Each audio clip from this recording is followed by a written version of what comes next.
শাহাদাতের পর মদিনার সাহাবীগণ সর্বসম্মতিক্রমী হযরত হাসান রাদিয়াল্লাহু তাআলা আনহুকে খলিফা মনোনীত করেন। আল্লাহর হাবিবকে 30 বছর খেলাফতে রাশিদার সময় সীমা ঘোষণা করেছিলেন। এই 20 বছরের মধ্যে হযরত আলী রাদিয়াল্লাহু তাআলা আনহু খেলাফত পর্যন্ত 29 বছর 6 মাস অতিবাহিত হয়েছে। অবশিষ্ট আছে 6 মাস। হযরত হাসানের খেলাফত ছিল 6 মাস। এই জন্য হাসান পর্যন্ত 5 জন খলিফা হলেন খুলাফায়ে রাশিদা। সুবহানাল্লাহ।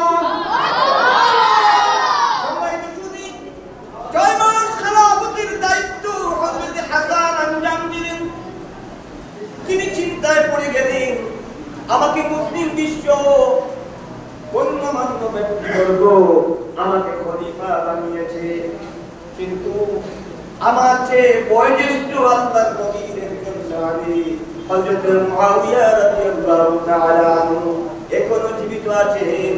তিনি খেলাফতের হকদার। মুসলিম বিশ্বে শান্তি প্রতিষ্ঠা করার জন্য, সমঝোতা ফিরিয়ে আনার জন্য, অশান্তি দূর করার জন্য হযরত হাসান রাদিয়াল্লাহু তাআলা আনহু খেলাফতের দায়িত্ব থেকে সরে আসলেন। সুবহানাল্লাহ। হযরত মুআবিয়া রাদিয়াল্লাহু তাআলা আনহুর সাথে সমঝোতা করতে লাগলেন। কয়েকটি শর্তের মাধ্যমে হযরত মুআবিয়া রাদিয়াল্লাহু তাআলা আনহুর সাথে সমঝোতা হলো। সম্মত একটি শর্ত হলো, আমির মুআবিয়া যতদিন খেলাফতের দায়িত্বে থাকবেন ততদিন তিনি খেলাফতের দায়িত্ব পালন করবেন। যখন তিনি খেলাফত থেকে সরে যাবেন অথবা ইন্তেকাল করবেন, তখন খেলাফতের দায়িত্ব মদিনাতুল মুনাওয়ারায় ফেরত দিবেন। সুবহানাল্লাহ। দুরূদ পড়ে আল্লাহুম্মা সাল্লি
দামেস্কের অধিপতি আমির মুআবিয়া রাদিয়াল্লাহু তাআলা আনহুকে কয়েকটি গুরুত্বপূর্ণ শর্ত-সাপেক্ষ খেলাফতের দায়িত্ব হস্তান্তর করলেন। এইভাবে আমির মুআবিয়া রাদিয়াল্লাহু তাআলা আনহু মুসলিম বিশ্বের খেলাফতের দায়িত্ব পালন করতে লাগলেন। সম্মানিত সুধী, কিন্তু ঘটনাক্রমে কিছুদিন পরে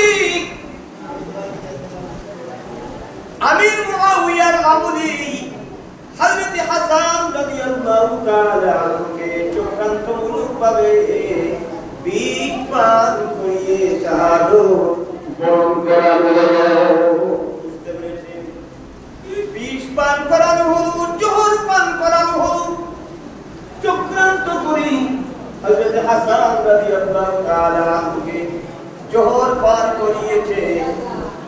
জহর পান করার পরে এমন অবস্থা, আল্লাহর নবীর রক্তে জিগর কলিজার টুকরা ইমাম হাসান রাদিয়াল্লাহু তাআলা আনহু হয়েছে। বমি হতে লাগলো, আমাশয় হতে লাগলো, ভিতরের নারী বুড়ি বের হতে লাগলো। ভীষণ কষ্টে তিনি জর্জরিত ছিলেন। 40 দিন পর্যন্ত ভীষণ কষ্ট ভোগ করেছেন। হযরত হাসান রাদিয়াল্লাহু তাআলা আনহু শরীরের রং বদলে গেল, সবুজ বর্ণ ধারণ করলেন। এইভাবে কষ্ট পেতে পেতেই 40 দিন যাবত ভীষণ কষ্ট ভোগ করে হযরত হাসান রাদিয়াল্লাহু তাআলা আনহু শাহাদাতের অমৃত পান করলেন। ইন্না লিল্লাহি ওয়া ইন্না ইলাইহি রাজিউন।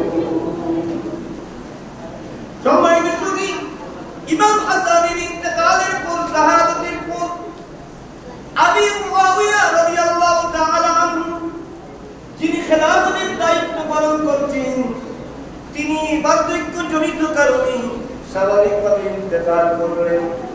তার ইন্তেকালের পর তার ওয়াদা মোতাবিক, সন্ধি মোতাবিক যে সমঝোতা করা হয়েছিল, যে সন্ধি করা হয়েছিল, মুআবিয়ার ইন্তেকালের পর খেলাফতের দায়িত্ব মদিনাতুল মুনাওয়ারায় ফেরত দেয়া। এই জন্য সন্ধি হয়েছিল কিনা ফিরে বলেন, এই জন্য সন্ধি হয়েছে। একটি শর্ত ছিল, আমির মুআবিয়া ইন্তেকাল করলে খেলাফত মদিনাতুল মুনাওয়ারায় ফেরত দিবেন, খেলাফত মদিনায় ফেরত যাবে। কিন্তু মুআবিয়া রাদিয়াল্লাহু তাআলা আনহুর একজন সন্তান, সে ছিল ফাসিক, সে ছিল আমানতের খাত, সে ছিল খায়েন, সে ছিল গাদ্দার, সে ছিল কাযযাব, সে ছিল মজদুম, সে ছিল বেনামাজি। অনেক সময় আমরা দেখি পিতা পূর্বপুরুষ অনেক ভালো মানুষ, কিন্তু এমন ভালো মানুষের পরেও, এমন ভালো মানুষের সন্তান সমাজের সবচেয়ে নিকৃষ্ট হয়ে যায় কিনা? ফিরে বলেন, হয়ে যায় কিনা? সম্মানিত সুধী,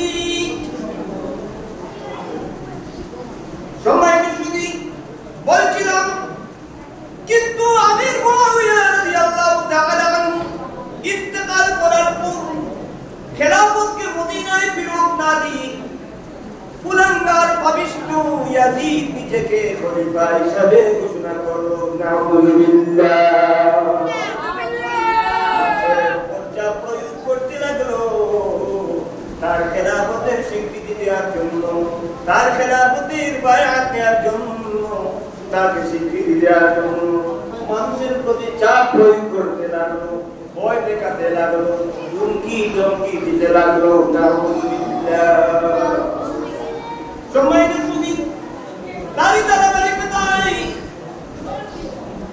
ইয়াজিদ মদিনার গভর্নর ওয়ালিদের মাধ্যমে মদিনাতুল মুনাওয়ারায় অবস্থানরত আল্লাহর নবীর জলিলুল কদর সাহাবী হযরত আব্দুল্লাহ ইবনে জুবাইর, হযরত আব্দুল্লাহ ইবনে উমর, হযরত আব্দুল্লাহ ইবনে আব্বাস সহ আল্লাহর নবীর নবী ফিগুর এখনো যিনি চিন্তা আছেন, ইমাম হুসাইন রাদিয়াল্লাহু তাআলা আনহুর কাছ থেকে ইয়াজিদের খেলাফতে বয়াত দেওয়ার জন্য, বৈশ্যতা স্বীকার করার জন্য, স্বীকৃতি নেওয়ার জন্য পরোয়ানা জারি করলো, প্রজ্ঞাপন জারি করলো। বুঝতে পেরেছেন? আমার কথা বুঝা যাচ্ছে তো? কি বলেন? আমার কথা বুঝা যাচ্ছে তো? দুটি বলেন আল্লাহুম্মা সাল্লি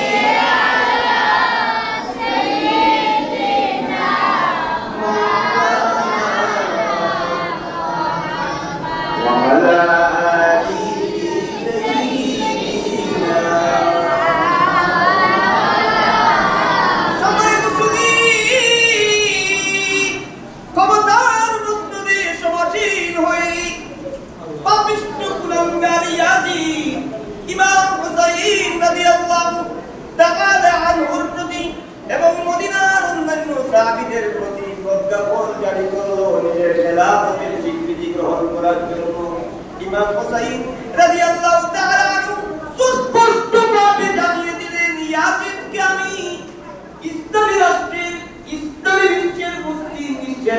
খলিফা হিসাবে স্বীকৃতি দিতে পারি না। কেন দিব না? ইসলামী রাষ্ট্রের মুসলিম বিশ্বের নেতা হিসাবে নেতৃত্বের দায়িত্ব পালন করার উপযুক্ত ইয়াজিদ নয়। ইয়াজিদ তার লায়েক নয়, ইয়াজিদ তার উপযুক্ত নয়। কেননা ইয়াজিদ মদ্যপ, সে মদ পানকারী, ইয়াজিদ মিথ্যাবাদী, মিথ্যাচারী, মিথ্যা কথা বলতে, মিথ্যা রাজনীতিতে সে অভ্যস্ত। ইয়াজিদ বেনামাজি, সে নাফরমান। ইয়াজিদ বেদিন পদ্দিন, তার মধ্যে কোনো দিনদারি নেই। এমন অসচেতন, এমন নামদারি মুসলিম বিশ্বের নেতা হওয়ার অনুপযুক্ত। আমি রাসূলুল্লাহর আওলাদ হই, আমি রাসূলুল্লাহর রক্তে জিগর হই, আমি রাসূলুল্লাহর রক্তের নিশানবরদার হই। এমন মধ্যম ব্যক্তিকে আমি স্বীকৃতি দিতে পারি না, এমন মধ্যম ব্যক্তির বশ্যতা স্বীকার করতে পারি না, এমন মধ্যম ব্যক্তি, এমন নাফরমান ব্যক্তিকে আমি নেতা হিসেবে গ্রহণ করে নিতে পারি না। আমাদের মুসলমানি কেমন, আর তারা কেমন মুসলমানি আমাদেরকে শিখিয়েছে। আমরা নেতা নির্বাচন করি, এই বিষয়গুলো আমরা বুঝি না, তারা করি না, দিচ্ছি না। কে যোগ্য, কে অযোগ্য, কে উপযুক্ত, কে অনুপযুক্ত, কে বিশ্বস্ত, কে অবিশ্বস্ত, কে লায়েক, কে লায়েক, এইগুলো আমরা যাচাই বাছাই করি না, ফিরে বলেন ঠিক কিনা। নেতার কাছে টাকায় বিক্রি হয়ে আমরা বুঝতে। ইমাম হুসাইন রাদিয়াল্লাহু তাআলা আনহু সেই দিনের তহিন করতে জানিয়ে দিয়েছেন, আমি ইয়াজিদকে নেতৃত্বের জন্য স্বীকৃতি দিতে পারি না, কখনো আমি এটা করতে পারি না। কেন পারবেন না? আয়না জামালে আহমদি সাইয়্যিদি সানাদি মুর্শিদি সুন্দর করে তাহলে কলন্দরের মধ্যে উল্লেখ করেছেন, শান শৌকতি হে হামারি, শান শৌকতে হে হামারি মুমিনো ঈমান মে, শান শৌকতে হে হামারি মুমিনো ঈমান মে, जिंदगी की तरज व सूरत, जिंदगी की तरज व सूरत है तेरे कुरान में। ईमान तुम्हार शक्ति साहस मर्यादा जो সম্মান, সরল পথে দিক দিশারি জীবন বিধান কুরআন।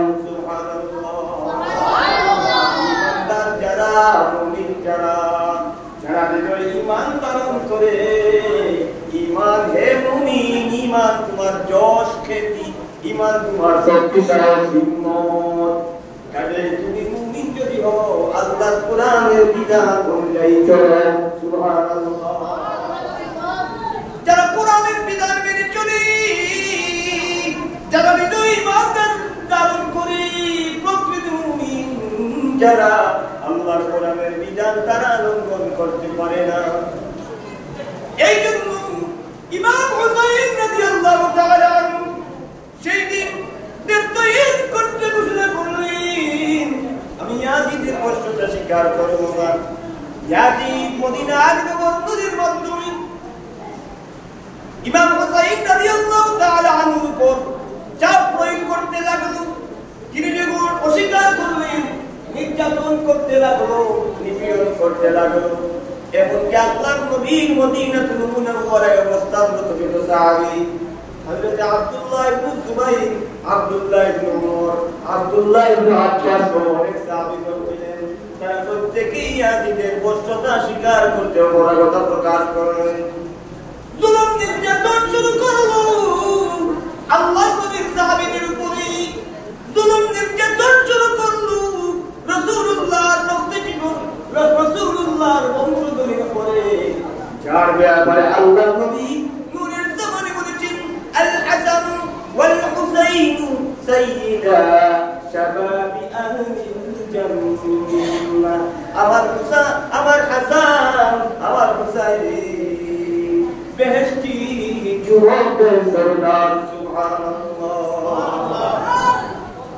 যখন ইয়াজিদ তার প্রশাসকের মাধ্যমে, যখন ইয়াজিদ তার বাহিনীর মাধ্যমে, তার গভর্নমেন্টের দায়িত্বশীল ব্যক্তিবর্গের মাধ্যমে, তার প্রশাসকের দ্বারা ইমাম হুসাইন রাদিয়াল্লাহু তাআলা আনহু এবং আল্লাহর নবীর জলিলুল কদর সাহাবীগণকে নির্যাতন শুরু করলো মদিনাতুল মুনাওয়ারায়।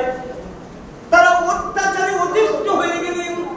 এরপর রাসূলুল্লাহ রওজা শরীফে গেলেন। তারা সিদ্ধান্ত নিলেন, আমরা আর মদিনা তৈবায় থাকবো না, মদিনা ছেড়ে মক্কা মুকাররমায় চলে যাব, কাবার হেরেমের ভিতরে প্রবেশ করব, আর আল্লাহর কাবার হেরেমের ভিতরে নিরাপদে অবস্থান করে সেখানে নিরিবিলি আল্লাহ ইবাদত করতে লেগে যাব, আল্লাহর গোলামি করে বাকি জিন্দেগি অতিবাহিত করব।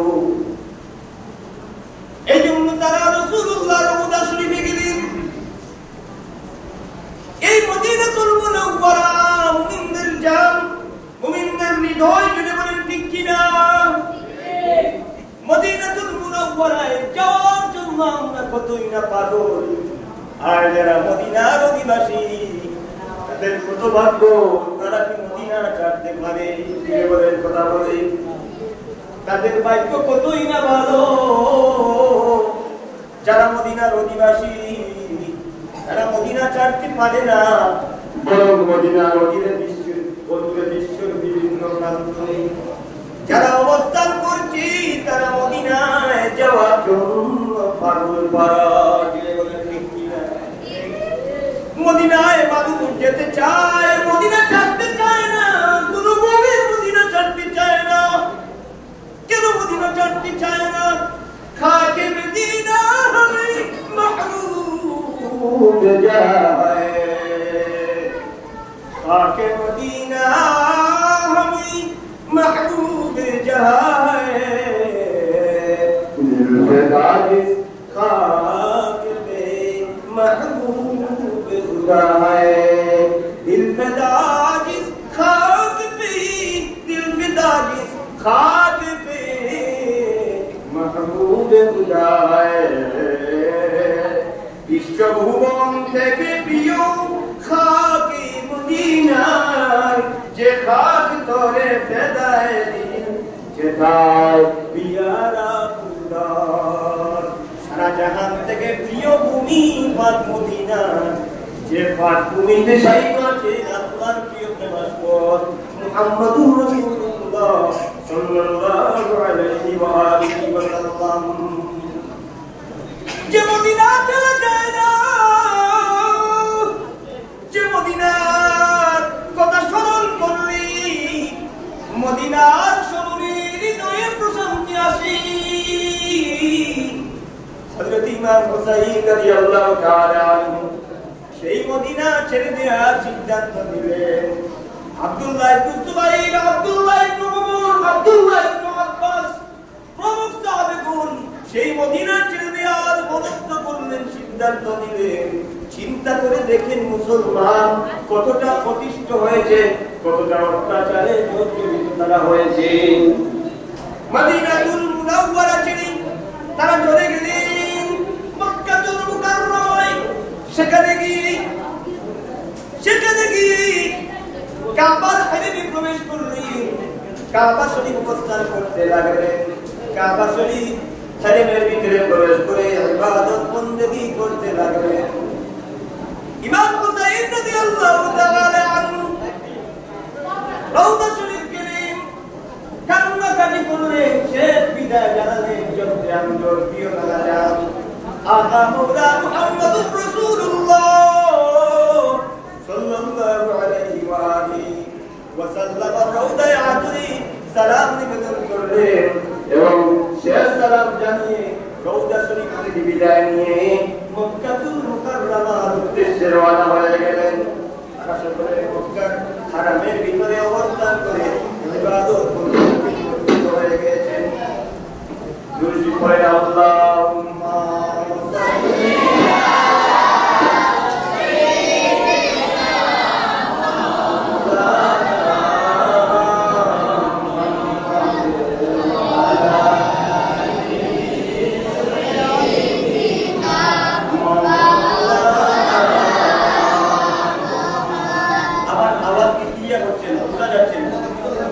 বুঝা যাচ্ছে না? হৃদয়ের কান দিয়ে শোনার চেষ্টা করুন। খিদমতে গুজারিশ, হৃদয়ের কান দিয়ে শোনার চেষ্টা করুন। আমরা বিশুদ্ধ ইতিহাস জানতে চাই না, বিশুদ্ধ বিবরণগুলো জানতে চাই না। কিছু কিছু অশুদ্ধ বই পুঁথি আছে এই বিষয়ে, যে ইতিহাসগুলো সঠিক নয়, অনেক বিয়োজন সম্পৃক্ত, সঠিক কথাগুলো কেটে দেওয়া হয়েছে আর নিত্য আধুনিকতা ঢুকিয়ে দেওয়া হয়েছে।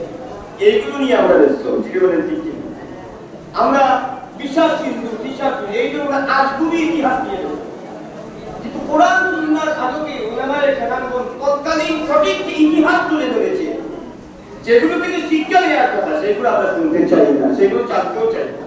কাজেই হৃদয়ের কান দিয়ে শুনুন, এখানে কোনো আধুনিক কথা বলছি, হৃদয়ের কান দিয়ে শোনার চেষ্টা করুন। আল্লাহুম্মা সাল্লি আলা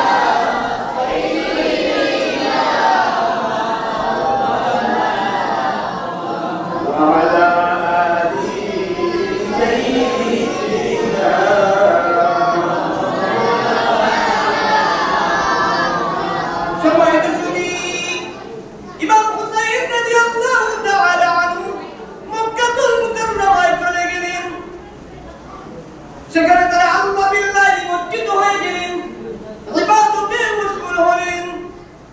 অন্যদিকে কুফা থেকে কুফার অধিবাসী আহলে কুফা তারা এক এক করে মক্কাতুল মুকাররমায় ইমাম হুসাইন রাদিয়াল্লাহু তাআলা আনহুর কাছে চিঠি পাঠাতে লাগলো। একটি নয়, দুইটি নয়, বিশুদ্ধ বর্ণনায় 150 খানা চিঠি পাঠালো। ইমাম হুসাইন রাদিয়াল্লাহু তাআলা আনহু একটি চিঠির জবাব দেননি, তিনি তাদের চিঠির কোনো গুরুত্ব দেননি। তারা যে প্রস্তাব করছে তিনি তা গ্রহণ করতে রাজি নন।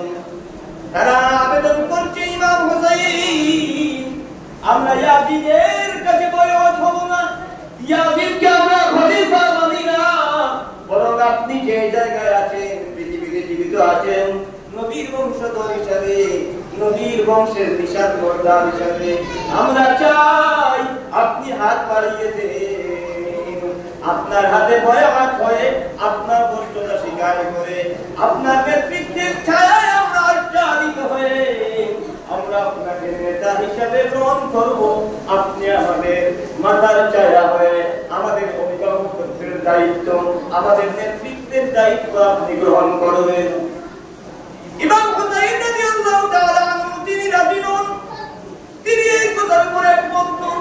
তিনি চান না খেলাফতের দায়িত্ব নিতে, তিনি চান না ক্ষমতার বস্তরে সমাসীন হতে। কিন্তু কুফাবাসী তারা বারবার চিঠি দিতে লাগলো, এক এক করে 150 খানা চিঠি পাঠাও। সবাই তো শুনি 150 খানা চিঠি পাঠানোর পর সর্বশেষ যে চিঠি, সেই চিঠি বাস্তব হলো ইমাম হুসাইন, নবীর বংশধর, নবীর নিশান বর্দার, আপনি যদি আমাদের দায়িত্ব না নেন, আমরা ইয়াজিদের জুলুমের শিকার হয়ে যদি ইয়াজিদের বৈশ্যতা স্বীকার করি, হাসরের ময়দানে আল্লাহর দরবারে আমরা ফরিয়াদ করব। নবীর বংশধর নবীর আওলাদকে বারবার আবেদন করার পর তিনি আমাদের জিম্মাদারি গ্রহণ করেননি। দুরূদ পড়েন, আল্লাহুম্মা সাল্লি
মক্কাতুল মুকাররমায় থাকবেন না, তিনি কুফায় চলে যাবেন। কিন্তু বাধা হয়ে দাঁড়ালেন আব্দুল্লাহ ইবনে আব্বাস রাদিয়াল্লাহু তাআলা আনহু। তিনি বললেন, আল্লাহর নবীর বংশধর, আপনি কুফায় যাবেন না, আপনাকে আমরা কুফায় যেতে দিতে পারি না। কারণ এই কুফাবাসী গাদ্দার, এই কুফাবাসী খালিদ, তারা সব সময় গাদ্দারি করে। ইতিপূর্বে হযরত আলী রাদিয়াল্লাহু তাআলা আনহুকে তারা অনেকবার মুসিবতের মধ্যে নিমজ্জিত করেছে। তাদের কথার কোনো বিশ্বস্ততা নেই, নির্ভরযোগ্যতা নেই। তাদের দাওয়াতে আপনি কুফায় যাবেন না, যদি আপনি কুফায় যান আপনি মুসিবতে পড়বেন। আল্লাহর নবীর বংশধর, আপনাকে কুফায় যেতে আমরা দিতে পারি না। অন্যান্য সাহাবীগণ বাধা দিলেন, কিন্তু ইমাম হুসাইন রাদিয়াল্লাহু তাআলা আনহু নাচুর বান্দা, তিনি যাবেনই। কেন তিনি যাবেন? তার কারণ হলো গর্দসাউল সে ডুবাই, গর্দসাউল সে ডুবাই, কিশ্তিয়ে ইসলাম কো শর্মসারি রনমাই, শর্মসারি রবনমাই, হাসর के मैदान में दिनेर तरी डुबलो तुम्हार अबेला गाफलती, केमने बलम देखाबे এই লাঠি নিয়ে মেয়ামতে। যদি আমি কুফাবাসীর দায়িত্ব না নেই, যদি আমি মুসলিম বিশ্বের খেলাফতের দায়িত্ব না নেই, আর ইয়াজিদের তত্ত্বাবধানে ইসলাম যদি নষ্ট হয়ে যায়, ইসলাম যদি ডুবে যায়, ধ্বংস হয়ে যায়, আসলে ময়দানে আল্লাহর দরবারে আমি কি জবাব দেব? এই চিন্তার পরিণামের কারণে ইমাম হুসাইন রাদিয়াল্লাহু তাআলা আনহু সিদ্ধান্ত নিলেন, তোমরা যতই বাধা দেও, আমাকে বাধা দিয়ে আটকিয়ে রাখতে পারবে না। আমি কুফায় যাব, তাদের জিম্মাদারি গ্রহণ করব। যদি আমার জীবন দিতে হয়, আমি যদি শাহাদাতের রঙে সুদা পান করি, আমি শাহাদাত বরণ করব, তবুও আল্লাহর নবী ইসলামকে সমুন্নত রাখবো, ইসলামকে ধ্বংস হতে দিব না। সুবহানাল্লাহ। মুসলমান, এগুলো থেকে আমাদের শিক্ষণীয় বিষয় আছে। আমরা তো মুসলমান, নিজের দ্বীনকে রক্ষা করার জন্য আমি কি করছি, জুড়ে বলেন ঠিক কিনা? নিজের দ্বীন রক্ষা করার জন্য আমার কোনো অবদান নেই, কোনো ভূমিকা নেই, আমার কোনো কর্ম নেই। আমি আমার মধ্যে দ্বীন রক্ষা করতে পারছি না। পৃথিবীর মধ্যে আল্লাহর জমিনে দ্বীন কিভাবে রক্ষা করব? কাজে আমাদের প্রত্যেকের দায়িত্ব আছে নিজের ব্যক্তিগত জিন্দেগিতে দ্বীনকে প্রতিষ্ঠা করা এবং সামাজিকভাবে দ্বীনকে প্রতিষ্ঠা করা, রাষ্ট্রীয়ভাবে দ্বীনকে প্রতিষ্ঠা করা দায়িত্ব প্রত্যেক মুসলমানের রয়েছে কিনা? বলে রয়েছে কিনা? ইমাম হুসাইন রাদিয়াল্লাহু তাআলা আনহু যখন কুফায় যাওয়ার জন্য দায়িত্বহীন সিদ্ধান্ত ঘোষণা করলেন, হযরত আব্দুল্লাহ ইবনে আব্বাস, হযরত আব্দুল্লাহ ইবনে ওমর, আব্দুল্লাহ ইবনে জুবাইর প্রমুখ সাহাবীগণ প্রস্তাব করলেন, আপনি আগে যাবেন না, বরং আগে আপনার প্রতিনিধি হিসাবে কাউকে প্রেরণ করেন। তিনি কুফায় যাবেন, কুফায় গিয়ে তিনি অবস্থা পর্যবেক্ষণ করবেন। যদি রিজাল্ট ভালো হয়, কুফার অবস্থা ভালো হয়, যদি রিপোর্ট ভালো, আপনি অবস্থা ভালো, তাহলে আপনি যাবেন। এই জন্য ইমাম হুসাইন রাদিয়াল্লাহু তাআলা আনহু, ইমাম মুসলিম ইবনে আকিল, যিনি ইমাম হুসাইনের চাচাতো ভাই, মুসলিম ইবনে আকিলকে প্রতিনিধি বানিয়ে কুফায় পাঠালেন।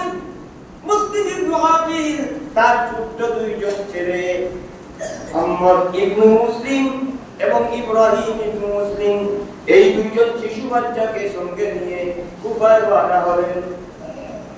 মুসলিম ইবনে আকিল যখন কুফায় পৌঁছে গেলেন, তখন কুফার লোকেরা আনন্দিত হয়ে তাকে বরণ করলো, ওয়েলকাম জানালো, সম্ভাষণ জানালো। একে একে 12,000 লোকেরা কুফার অধিবাসী ইমাম মুসলিম ইবনে আকিলের হাতে ইমাম মুসলিমের বয়াত গ্রহণ করলো। এইভাবে দলে দলে লোকেরা ইমাম মুসলিমের কাছে বয়াত হতে লাগলো, ইমাম হুসাইনের বয়াত গ্রহণ করতে লাগলো।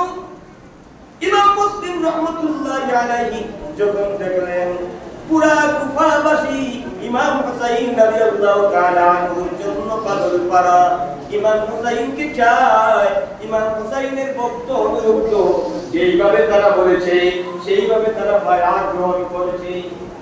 তিনি মনে করলেন অবস্থা ভালো, সেই জন্য তিনি চিঠি লিখলেন। ইমাম হুসাইন মক্কাতুল মুকাররমা ইমাম হুসাইনের কাছে চিঠি লিখলেন, হে আমার চাচাতো ভাই, আমাদের নেতা, রাসূলুল্লাহর বংশধর, আপনি কুফায় আসতে পারেন, অবস্থা ভালো। বুঝতে পেরেছেন? যখন চিঠি পাঠালেন ইমাম মুসলিম, চিঠি পাঠানোর পর পাপিষ্ঠ ইয়াজিদ, দামেস্কের রাজধানীতে অবস্থিত পাপিষ্ঠ ইয়াজিদ জানতে পারল ইমাম হুসাইন রাদিয়াল্লাহু তাআলা আনহুর প্রতিনিধি মুসলিম ইবনে আকিল কুফায় এসেছেন। হাজারে হাজারে মানুষ ইমাম মুসলিমের হাতে হুসাইনের বায়াত গ্রহণ করেছে। সে বিষয়টি ভালোভাবে নিল না, সেই জন্য সে কুফার গভর্নর নুমান ইবনে বশিরকে বরখাস্ত করে এক চতুর ব্যক্তিকে, পাষাণ্ড ব্যক্তিকে গভর্নর হিসেবে নিয়োগ করলো, যার নাম ওবাইদুল্লাহ ইবনে জিয়াদ। এই চতুর ওবাইদুল্লাহ ইবনে জিয়াদ গভর্নরের দায়িত্ব গ্রহণ করে কুফার সকল নেতৃস্থানীয় মানুষদেরকে গ্রেফতার করলো। ইমাম মুসলিম রাহমাতুল্লাহি আলাইহি যখন জানতে পারলেন 40,000 মানুষ নিয়ে তিনি কুফার গভর্নর ভবন ঘেরাও করলেন।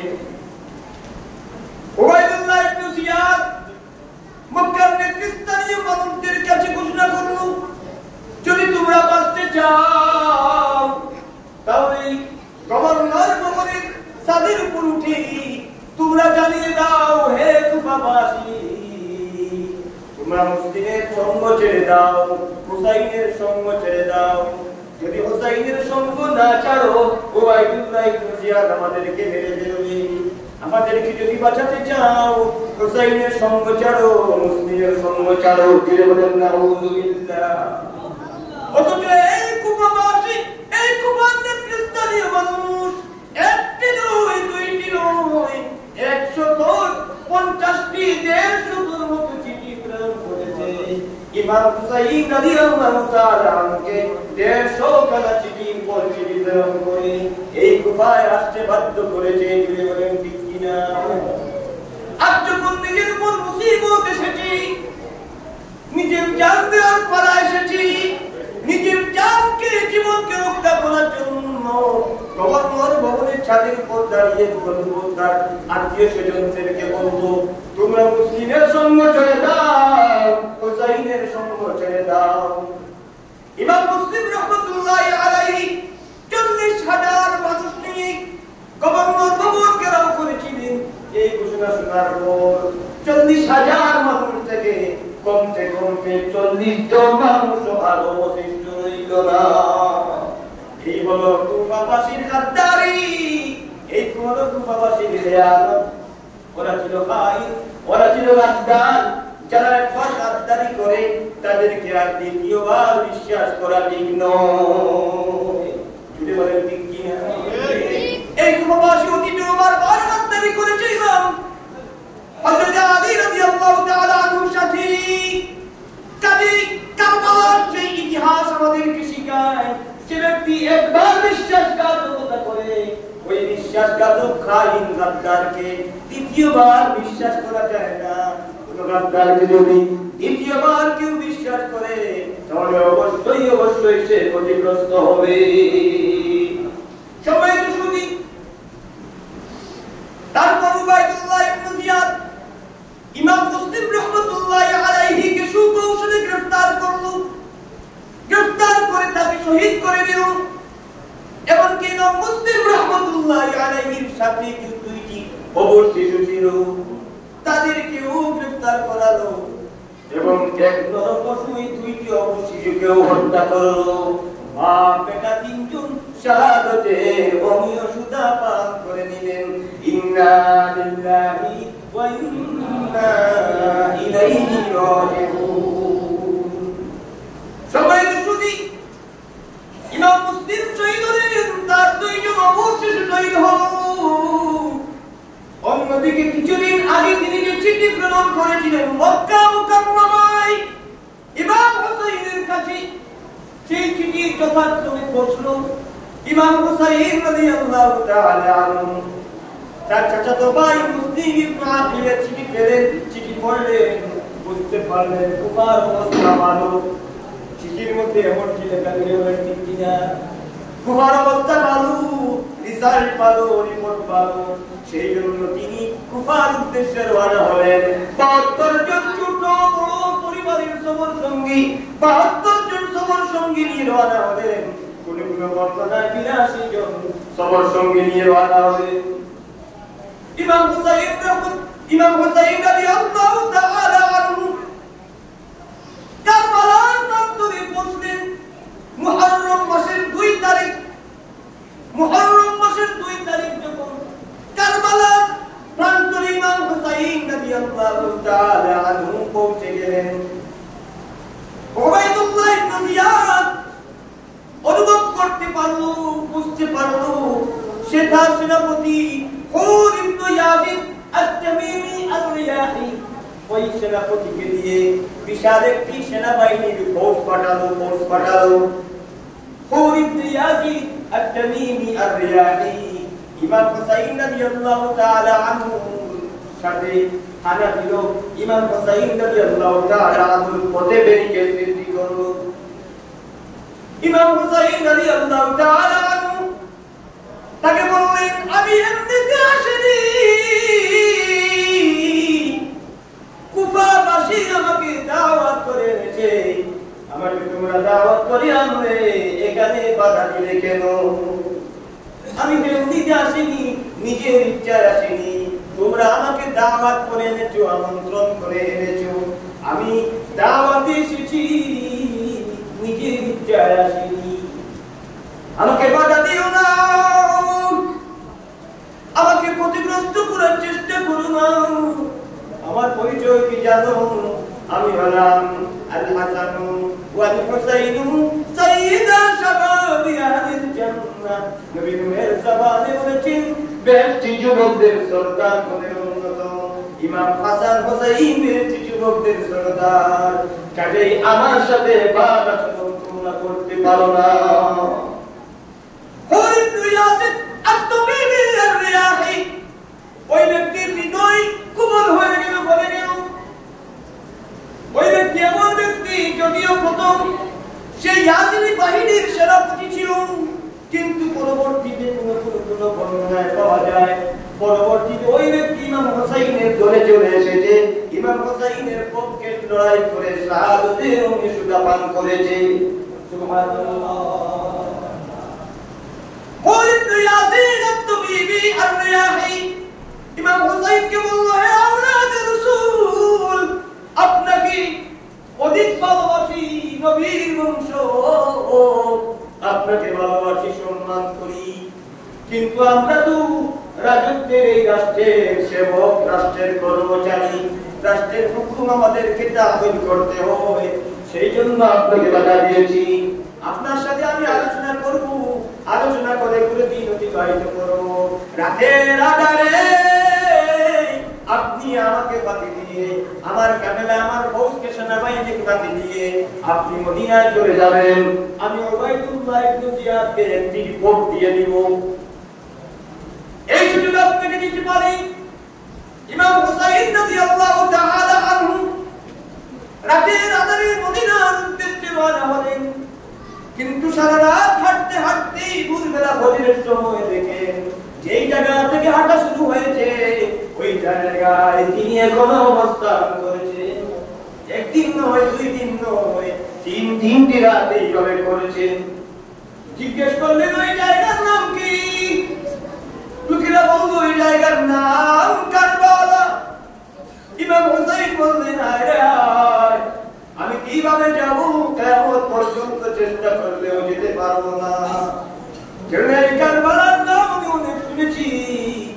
কারবালার প্রান্তরে আমাকে শহীদ করা হবে, এই কথা আমি জীবনে অনেকবার শুনেছি।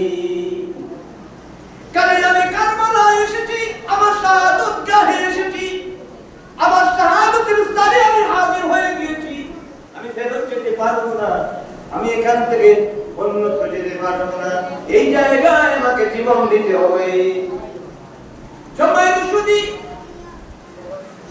সুধী, শাদি মুহররম উবাইদুল্লাহ ইবনে জিয়াদ তার আরেকজন জবরদস্ত উচ্চতর সেনাপতি আমর ইবনে সাআদের নেতৃত্বে আরো 4000 সেনাবাহিনী দিয়ে কারবালার প্রান্তরে পাঠালো। ওই আমর ইবনে সাআদ তার সেনাবাহিনী নিয়ে যখন কারবালার প্রান্তরে হাজির হলো, প্রথমেই সে ফুরাত নদী ঘেরাও করলো, ফুরাত নদীর পানি বন্ধ করে দিল। ফুরাত নদীর পানি বন্ধ করে দিল কার জন্য? নবীর বংশের জন্য। যে বলেন ঠিক কিনা? নবীর বংশধরের জন্য ফুরাত নদীর পানি বন্ধ করে দিল। মানুষ কতটা পাশবিক হতে পারে? মুসলমান হয়ে নবীর উম্মতের দাবিদার হয়ে তারা কত পাশবিকতা প্রদর্শন করলো নবীর বংশের জন্য, নবীর আওলাদের জন্য, নবীর বংশধরের জন্য ফুরাত নদীর পানি বন্ধ করে দিল। নাউযুবিল্লাহ। বেশি করে আল্লাহুম্মা সাল্লি আলা সাইয়্যিদিনা মাওলানা মুহাম্মাদ ওয়া আলা আলি সাইয়্যিদিনা। সবাই শুনি ইমাম হুসাইন রাদিয়াল্লাহু তাআলা আনহু ওই আমর ইবনে সাআদের সাথে আলাপ করলেন। তাকে বললেন, হে উবাইদুল্লাহ ইবনে জিয়াদের সেনাপতি আমর ইবনে সাআদ, তোমার কাছে আমি 3টি অপশন পেশ করছি। একটি হলো, প্রথম নাম্বার 1, আমাকে মদিনায় যেতে দাও। আমি এমনিতে আসিনি, আমাকে দাওয়াত করে আনা হয়েছে। যদি আমি তোমাদের জন্য বাধা হয়ে দাঁড়াই, আমার আশাটা তোমাদের জন্য অসুবিধার কারণ হয়। তোমাদের কাছে আমি 3টি প্রস্তাব রাখছি, একটি প্রস্তাব না হয় তোমরা গ্রহণ করো। আমাদেরকে মদিনায় যেতে দাও, মদিনায় চলে যাব, মদিনার হারেমের ভিতরে, কাবার হারেমের ভিতরে বাকি জীবন কাটাবো, আল্লাহ আল্লাহ করে জীবন অতিবাহিত করব। এই দেশের, এই পৃথিবীর কোন রাজনীতিতে জড়িত হব না, কোন ক্ষমতার বাহুবে লিপ্ত হব না। আল্লাহ আল্লাহ করি কাবার হারেমে অতিবাহিত করব। আমাকে সেই সুযোগ দাও। যদি আমাকে মদিনায় যেতে না দাও, তাহলে আমাকে পৃথিবীর যে কোনো রাষ্ট্রে যাওয়ার সুযোগ দাও। পৃথিবীর যে কোনো প্রান্তরে আমরা চলে যাব, সেখানে গিয়ে যতদিন বেঁচে থাকবো আল্লাহর নবীর দ্বীনের দাওয়াত দেব, আল্লাহর নবীর দ্বীনের প্রচার করব। যদি তা না হয়, আমাদেরকে ইয়াজিদের কাছে নিয়ে যাও, ইয়াজিদের সাথে আলোচনা করব, সমাহিত হবে। হয়তো শর্ত সাপেক্ষ, ইয়াজিদকে আমি শর্ত দিতে পারি, তুমি এই করতে হবে, নামাজ পড়তে হবে, তুমি রোজা রাখতে হবে, মদ পান ছাড়তে হবে, তোমাকে দিনদারি জীবন গ্রহণ করতে হবে। যদি তুমি দিনদারি গ্রহণ করো, তাহলে তোমাকে আমি খলিফা হিসেবে মানতে আমার কোনো আপত্তি নাই। সুবহানাল্লাহ বলেন না? তোমাকে আমি খলিফা মানি না, তোমাকে আমি নেতা মানি না, মুসলিম বিশ্বের নেতৃত্ব, মুসলিম বিশ্বের নেতা হিসেবে আমি তোমাকে মানতে পারি না। কি কারণ? কারণ হলো তুমি ভণ্ড, তুমি পাপিষ্ঠ, তুমি নাফরমান, তুমি মুসলিম বিশ্বের নেতৃত্বের অনুপযুক্ত। তুমি সেই শূন্যতাগুলো পূরণ করো, তোমাকে আমি তোমাকে মেনে নিব, তোমাকে মানতে আমার কোনো আপত্তি নাই। এই শর্তগুলো তার সাথে আলোচনা করে আমি পেশ করতে পারি। হয়তো আলোচনা করলে, সমঝোতা করলে, হয়তো আলোচনার মাধ্যমে জানতে হতে পারে। কাজেই তোমরা আমাকে ইয়াজিদের কাছে নিয়ে যাও। আমাদের তো সাথ বললো, না না, কোনো সমঝোতা নাই, একটি মাত্র কথা, হয় আপনি ইয়াজিদকে মানবেন, নইলে শাহাদাতের জন্য প্রস্তুত হয়ে যাবেন, হয় আপনার জীবন দিবেন, নাইলে ইয়াজিদকে মানবেন, ইয়াজিদকে মানবেন, না হলে আপনার জীবন দিবেন। ইমাম হুসাইন রাদিয়াল্লাহু তাআলা আনহু বললেন, যদি আমাকে এই সুযোগগুলো না দাও, আমি এমনি এমনি সুজা চাপটা ইয়াজিদকে মেনে নিতে পারবো না, বরং আমার জীবন দিতে হতে দিয়ে দিব। আমি অন্যায়কে মানতে পারি না, আমি কোন অন্যায়কে সাপোর্ট করতে পারি না, কোন জালিমকে সাপোর্ট করতে পারি না, কোন পাপিষ্ঠকে সাপোর্ট করতে পারি না, বরং ন্যায়ের জন্য যদি আমার জীবন দিতে হয় জীবন বিলিয়ে দিব, তবু অন্যায়কে সমর্থন করতে পারি না। সবাই শুধু নয়, মুহাররম ইমাম হুসাইন রাদিয়াল্লাহু তাআলা আনহু উবাইদুল্লাহ ইবনে জিয়াদের ফৌজদেরকে সম্বোধন করে, ইয়াজিদি বাহিনীদেরকে সম্বোধন করে একটি মর্মস্পষ্ট ভাষণ দিয়েছিলেন, হৃদয় কারা ভাষণ দিয়েছিলেন, হৃদয় গলার ভাষণ দিয়েছিলেন, এবং একটি খুতবা দিয়েছিলেন। আজ পর্যন্ত সেই খুতবা শুনলে এমন হৃদয় কাঁদে, বুঝতে পেরেছেন? এমন একটি হৃদয় স্পষ্ট হৃদয়ের নাম বক্তব্য দিয়েছিলেন, ইয়াজিদি বাহিনীদেরকে সম্বোধন করে। আজ পর্যন্ত সেই বক্তব্য যারা শুনে তাদের হৃদয় কান্না করে, তাদের হৃদয় নড়ে, তাদের হৃদয়ে ক্রন্দন করে, তাদের হৃদয় কান্দে। আমাদের হৃদয় কান্দে, কিন্তু তাদের হৃদয় ক্রন্দন করেনি। যদি বলেন ঠিক কিনা? বলতেন না, আমাদের হৃদয় ক্রন্দন করে কান্না করে, কিন্তু সেই ইয়াজিদি বাহিনী হৃদয় কান্না করেনি। সবাই শুধু এই হৃদয় পুষ্টি ভাষণ কেমন? ফার্সি একজন দার্শনিক কবি হযরত ডক্টর ইকবাল রাহমাতুল্লাহি আলাইহি তার ফার্সি ভাষায় সুন্দর করে ব্যক্ত করেছেন। তার কিছু অংশ তিনি তার কসিদার মধ্যে তুলে ধরেছেন। মুঝে কুফা वालो मुसाफिर न समझो, मैं आया नहीं हो, बुलाया गया हो, मुझे कुफा वालो मुसाफिर न समझो,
সেই দিন কুফাবাসী ইয়াজিদি ফৌজের সম্মুখে যে হৃদয় স্পষ্টে বক্তব্য দিয়েছিলেন, তিনি বলেছেন, হে কুফাবাসী, আমি এমনিতে আসিনি, আমাকে তোমরা দাওয়াত করে এনেছো, নিজে থেকে আসিনি, তোমরা চিঠির পর চিঠি দিয়ে আমাকে এনেছো। এটা কেমন মেজবানি, এটা কেমন মেহমানদারি? তোমরা আমাকে মেহমান বানিয়ে কষ্ট দিচ্ছ, সদমা দিচ্ছ, তোমরা আমাকে যন্ত্রণা দিচ্ছ। আমার সফর সঙ্গী ৭২ জন সফর সঙ্গী, তাদের জন্য ফোরাত নদীর পানি বন্ধ করে দিয়েছো। জীবনে ঠিক কিনা?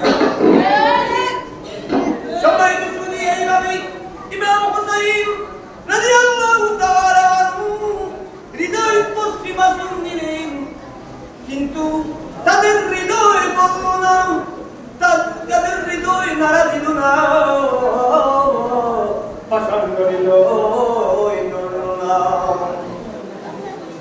সবাই তো শুনি, কিন্তু তারা একই কথা বলতে লাগলো, হয় আপনি ইয়াজিদের কষ্টটা স্বীকার করবেন, না হয় আপনার জীবন দিবেন, এছাড়া আর কোনো কথা চলবে না, আর কোনো বিষয় আমরা মেনে নিব না।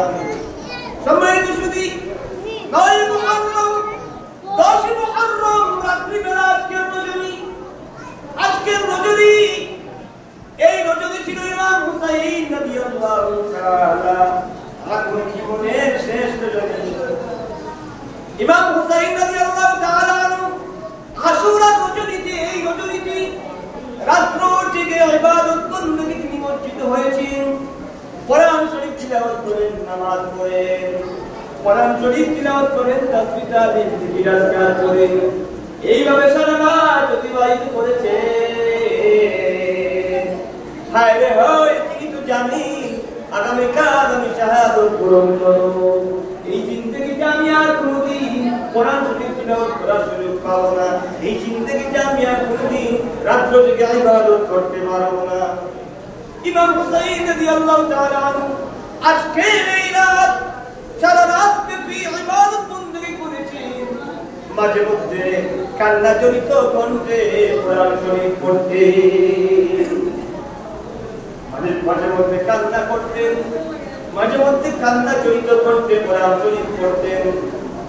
এমন অবস্থায় হঠাৎ তার কন্যার ভাব আসলো, তিনি দেখতে পেলেন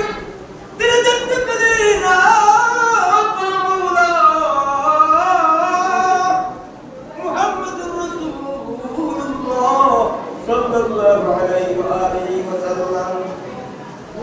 ইমাম হুসাইনের চলতে আমজুর প্রিয় নানা জান মুহাম্মদুর রাসূলুল্লাহ সাল্লাল্লাহু আলাইহি ওয়া আলিহি ওয়াসাল্লাম ইমাম হুসাইনের সম্মুখে উপস্থিত। সুবহানাল্লাহ।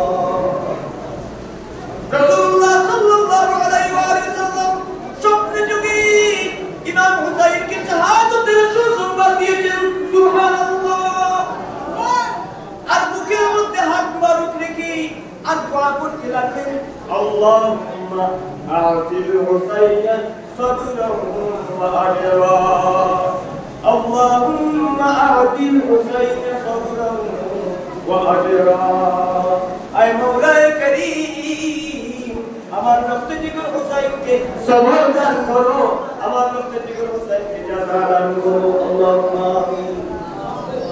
মুমিনকে গেল পূর্বেলা 10 মুহররম পূর্বেলা ইমাম হুসাইন জুমা পরে জীবন ছিল, ফজরের নামাজ জামাতের সাথে জীবনের শেষ ফজরের নামাজ পড়লেন।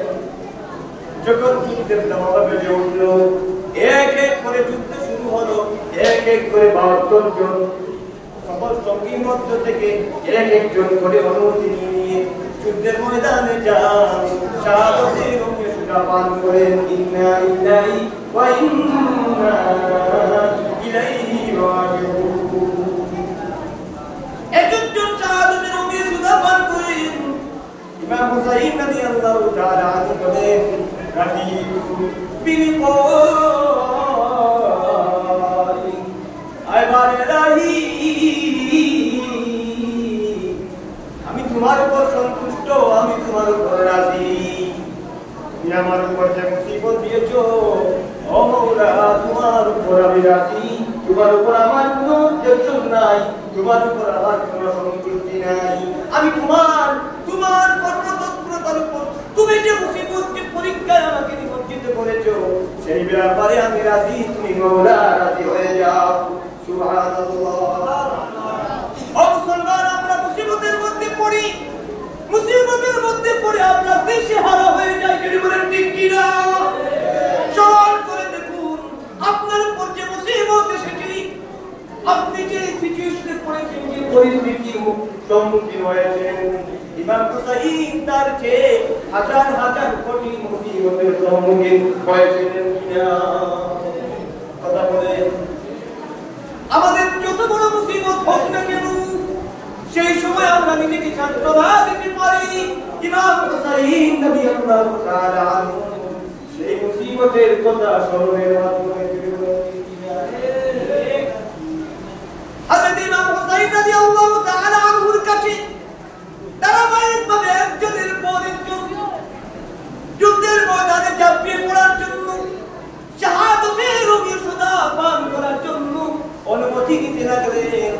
এক পর্যায়ে ইমাম কাসিম রাদিয়াল্লাহু তাআলা আনহু, যিনি ইমাম হাসান রাদিয়াল্লাহু তাআলা আনহু সাহায্যদা, আরজ করলেন, চাচা যান, আমার চাচা যান, আমাকে অনুমতি দিন, আমি জিহাদের ময়দানে যেতে চাই, আমি পাপিষ্ঠ ইয়াজিদি বাহিনীর বিরুদ্ধে লড়তে চাই, আমি শাহাদাতের অভিসুদা পান করতে চাই।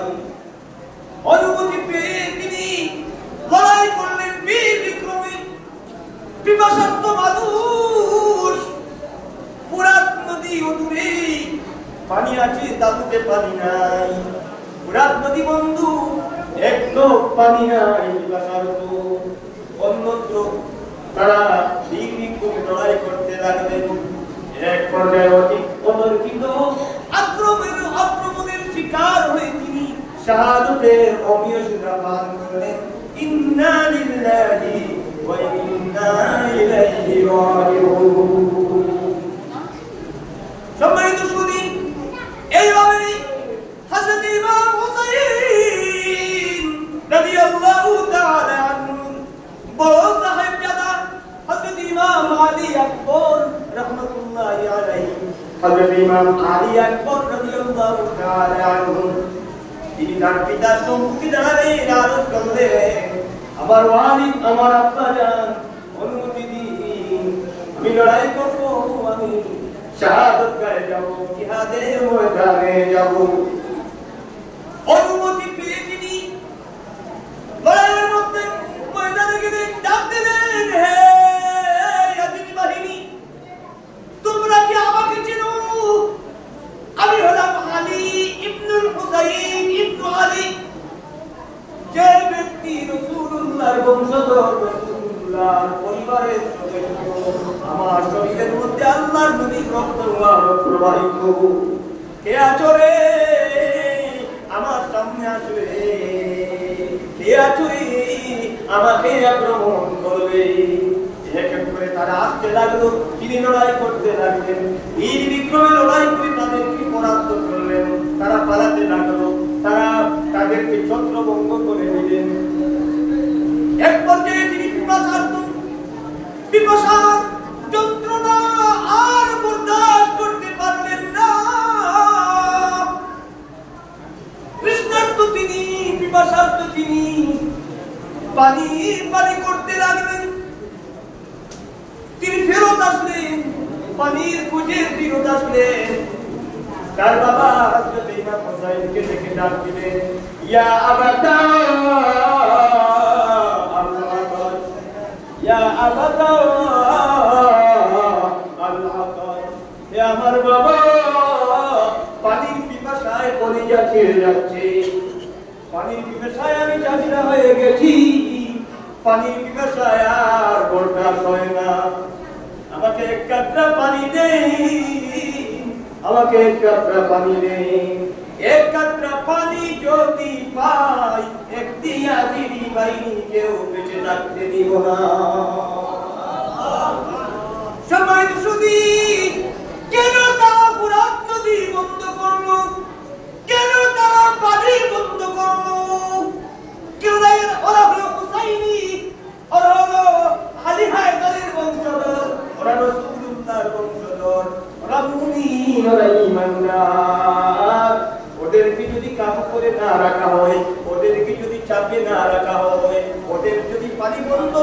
না হয় ওরা ওই বেদিনপতি ওই পাপিষ্ট একটি পাপিষ্টকে বেঁচে থাকতে দিবে না। এটি হলো বেদিন বাতিল যারা তাদের চক্রান্তের নমুনা। আজও সারা বিশ্বের মধ্যে এই কাফির কুফার বাতিল গোষ্ঠী বিশ্বের মুসলমানকে চাপে রাখার জন্য চেষ্টা করে কিনা আজও তাদের এই কলা কৌশল অব্যাহত। বাতিল যারা মুসলমানদেরকে বহুমুখী চাপে রাখার জন্য তাদের কুট কৌশল চালে, তাদের কলা কৌশল চালে। মুসলমানদেরকে এক হতে দেয় না, মুসলমানকে খণ্ড বিখণ্ড করে রেখেছি, মুসলমানের মধ্যে দলাদলি সৃষ্টি করে রেখেছি, মুসলমানদের মধ্যে দ্বন্দ্ব ভঙ্গ সৃষ্টি করে রেখেছি। মুসলমান যদি এক হয়ে যায় এই জমি আল্লাহর দ্বীন কায়েম হবে, কোন বাতিলের বাতুলতা চলবে না, বাতিল থাকতে পারবে না, কোন জিহাদ থাকবে না, কোন জুলুম নির্যাতন থাকবে না, কোন অন্যায় অবিচার চলবে না, কোন ষড়যন্ত্র চক্রান্ত চলবে না, মত সৃষ্টি করে মানুষ হত্যা করা যাবে না, যাকে তাকে অযাচিত খেতাব দিয়ে, যাকে তাকে অযাচিত ভাবে অপবাদ দিয়ে ধ্বংস করার পায়তারা করা যাবে না, যার তার সাথে যুদ্ধ লাগিয়ে বিগ্রহ লাগিয়ে ধ্বংস করার পায়তারা চলবে না। সারা পৃথিবীতে শান্তি প্রতিষ্ঠিত হয়ে যাবে। সবাই শুধু তারা পানি বন্ধ করেছে, এই জন্য এরা হুসাইনি, ওরা মুমিন, ওরা ইমানদার। যদি ওদেরকে চাপে না রাখা হয় তাহলে ওরা বিজয় লাভ করবে, একটি ইয়াজিদিকে আর বেঁচে থাকতে দিবে না। হযরত ইমাম গাজী আকবর রাহমাতুল্লাহি আলাইহি, হযরত ইমাম গাজী আকবর রাদিয়াল্লাহু তাআলা আনহু পিতার কাছে আরজ করতে লাগলেন, ইয়া আবাতাল আতাশ, ইয়া আবাতাল আতাশ, ইয়া আবাতাল আতাশ, আমার বাবা আমাকে পানি দে। বাবা কোথা থেকে পানি দিলেন? হায় হায় মুসলমান, চিন্তা করে দেখে একটি সন্তান যখন পানির পিপাসায় কাতর হয় বাবার কাছে এসে বলে আমাকে পানি দে, ওই বাবা যখন পানি দিতে পারেন না, ওই বাবা যখন কিছু দিতে পারেন না, ওই বাবার পরিচয় কেমনটি লাগে। সম্মানিত সুধী, আমার বিরুদ্ধে জিহাদের ময়দানে ঝাঁপিয়ে পড়লেন, বীর বিক্রম যুদ্ধ করে আলী আকবর রাদিয়াল্লাহু তাআলা আনহু শাহাদাতের রুমিয়ে সুদা পান করলেন। ইন্না লিল্লাহি ওয়া ইন্না ইলাইহি রাজিউন। এইভাবে ছোট্ট একটা শিশু ইমাম হুসাইনের, তার নাম আলী আসগর, ছোট্ট দুধের বাচ্চা, পানির পিপাসায় চটচট করছি। তার ভাই নাম হুসাইনকে বললেন, আমার স্বামী, ওই বাচ্চার সাথে তো তাদের কোনো শত্রুতা নেই, ওই বাচ্চাকে তাদের সম্মুখে তুলে দিলেন। বাচ্চাটিকে দেখি, দুধের বাচ্চা দেখি দয়া লাগতে পারে, তারা তো মানুষ, তারা তো মুসলমান, তারা তো কাফির নয়, তারাও তো মুসলমান, তাদের দয়া লাগতে পারে, বাচ্চাটিকে যদি এক কাঁচা পানি দেয়। ইমাম হুসাইন রাদিয়াল্লাহু তাআলা দুধের বাচ্চাকে নিয়ে গেলেন তাদের সম্মুখে, ডাক দিয়ে বললেন, আমার সাথে তোমাদের দুশমনি, আমার সাথে তোমাদের লড়াই, আমাকে তোমরা মেরে ফেলতে চাও, কিন্তু এই বাচ্চা কি নবীর বংশের বাচ্চা, ওই বাচ্চা শরীরে নবীর রক্ত প্রবাহিত, ওই বাচ্চার সাথে তোমাদের কোনো শত্রুতা নেই, ওই বাচ্চাটিকে তোমরা না হয় এক কাঁচা পানি দাও, তোমাদের কাছে ওই বাচ্চার জন্য এক কাঁচা পানি চাই। কিন্তু একজন আদম পাপিষ্ঠ ওই বাচ্চাকে সম্বোধন করে ওই বাচ্চার পূর্বে তীর ছুঁড়ে দিল। সঙ্গে সঙ্গে ইমাম আলী আসগর রাদিয়াল্লাহু তাআলা আনহু শাহাদাতের রুমিয়ে সুদা পান করলেন। ইন্না লিল্লাহি ওয়া ইন্না ইলাইহি রাজিউন। দুরূদ পড়েন, আল্লাহুম্মা সাল্লি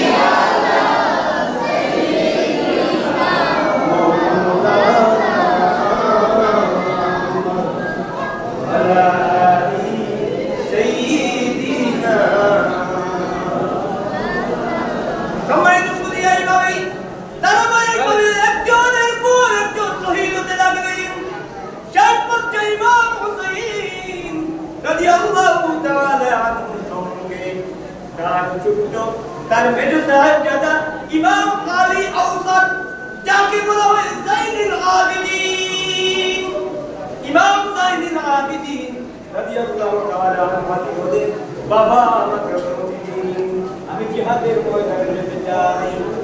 ইমাম হুসাইন রাদিয়াল্লাহু তাআলা আনহু বলেন, তুমি অসুস্থ মানুষ, তুমি তাবিতে থাকো, তোমার যুদ্ধে যাওয়ার প্রয়োজন নাই, তোমাকে আমি যুদ্ধে যেতে দিতে পারি না, তোমাকে আমি জিম্মাদারি দিচ্ছি।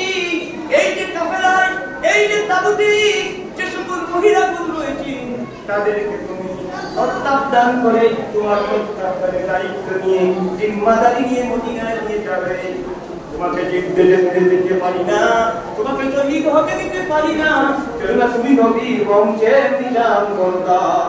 সুবহানাল্লাহ। ইমাম হুসাইন রাদিয়াল্লাহু তাআলা প্রস্তুতি নিলেন, যুদ্ধের ময়দানে চলে গেলেন, জিহাদের লড়াই শুরু করলেন, এই বিক্রমে জিহাদ করতে লাগলেন। ইয়াজিদি বাহিনী ইমাম হুসাইনের সম্মুখে টিকতে পারল না, পালাতে লাগলো।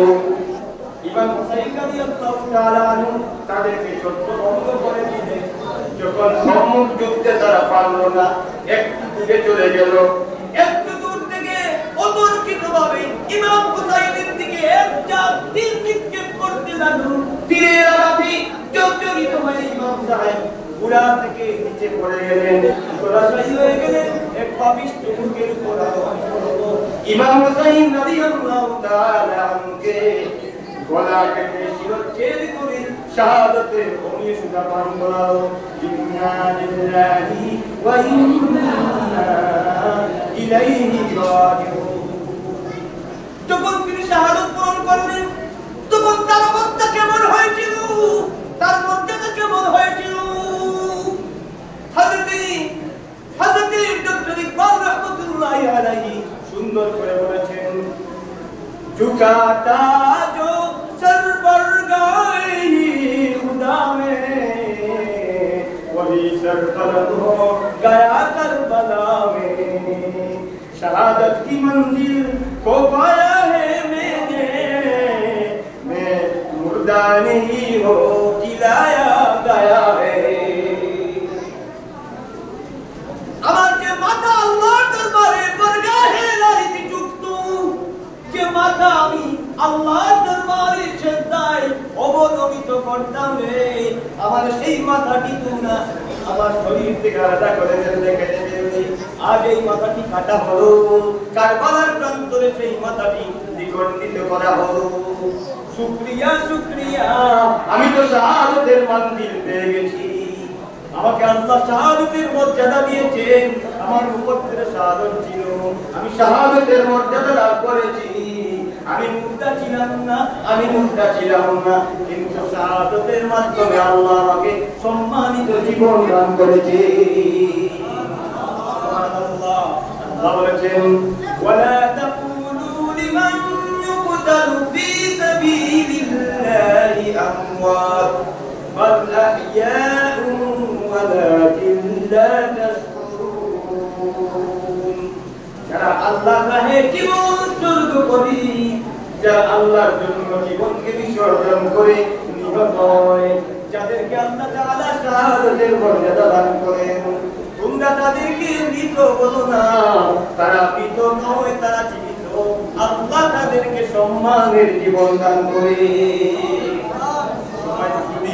এই কারবালার এই ইতিহাস থেকে আমরা যে বিষয়টি সুস্পষ্ট হয়ে গেছে আমাদের সম্মুখে, সেটি হলো সেই দিন ইমাম হুসাইন রাদিয়াল্লাহু তাআলা আনহুর সম্মুখে দুইটি বিষয় ছিল, দুইটি পথ ছিল। কয়টি পথ ছিল দিলে বলে? দুইটি পথ ছিল, একটি ন্যায়ের পথ আর একটি অন্যায়ের পথ। যদি তিনি অন্যায়ের পথ বেছে নিতেন, সেই দিন অন্যায়কে সাপোর্ট করতেন, সমর্থন করতেন, তাহলে তিনি রাজকীয়ভাবে সুখ স্বাচ্ছন্দ্যে, রাজকীয়ভাবে সম্মানের সাথে এই জীবনে বসবাস, এই দুনিয়ায় বসবাস করতে পারতেন। কিন্তু তিনি দুনিয়াবি হাইসিয়তে সেই সুখ স্বাচ্ছন্দ্য আরাম আয়ের চাননি, বরং তিনি সত্যের প্রতি তাকে দেহের প্রতি থেকে তিনি শাহাদাতের পথ গ্রহণ করেছেন। শাহাদাতের অগ্নি সুধা পান করেও সত্যের পর থেকে পদস্খলন করেননি, বিচ্যুত হননি। এটি হলো আমাদের শিক্ষা। এটি যেন আমরা ধারণ করি। আমরা সদা সর্বদা যেন সত্যের প্রতি তাকি। যদি সত্যের প্রতি অবিচল থাকার জন্য নিজের জীবনকে উৎসর্গ করে দিতে হয়, ইমাম হুসাইন রাদিয়াল্লাহু তাআলা আনহু সেই শিক্ষা থেকে, ইমাম হুসাইন রাদিয়াল্লাহু তাআলা সেই চেতনা থেকে উদ্বুদ্ধ হয়ে আমরা যেন তা করতে পারি। আল্লাহু আকবার। অন্যায়ের বিরুদ্ধে যেন রুখে দাঁড়ায়, অন্যায়ের বিরুদ্ধে যেন সোচ্চার থাকি। অন্যায়ের বিরুদ্ধে সোচ্চার থাকা মানে আমি অন্যায় করব না, আর অন্য কাউকে অন্যায় অবিচার করতে দিব না। বুঝতে পেরেছেন? অন্যায়ের প্রতিবাদ করা এটি আমাদের ইমানি দায়িত্ব, এটি একটি মুসলমানের কর্তব্য। আল্লাহ সুবহানাহু ওয়া তাআলা আমাদেরকে কারবালার প্রকৃত শিক্ষা গ্রহণ করার তৌফিক দান করুন। আমরা হুসাইনি মুসলমান হতে পারি, যেন আমরা হুসাইনি চেতনা নিয়ে উদ্বুদ্ধ হতে পারি। হুসাইনি জজবা, ইমানের জোশ, জজবা, হিম্মত নিয়ে আমাদের ইমানকে প্রস্ফুটিত করে বাকি জিন্দেগি আমরা ন্যায়ের পথে থেকে জিন্দেগি অতিবাহিত করতে পারি। আল্লাহ আমাদেরকে মঞ্জুর করুন। সকলের সুস্বাস্থ্য দেখে কামনা করে বিদায় নিচ্ছি। আসসালামু আলাইকুম ওয়া রাহমাতুল্লাহি ওয়া বারাকাতুহু।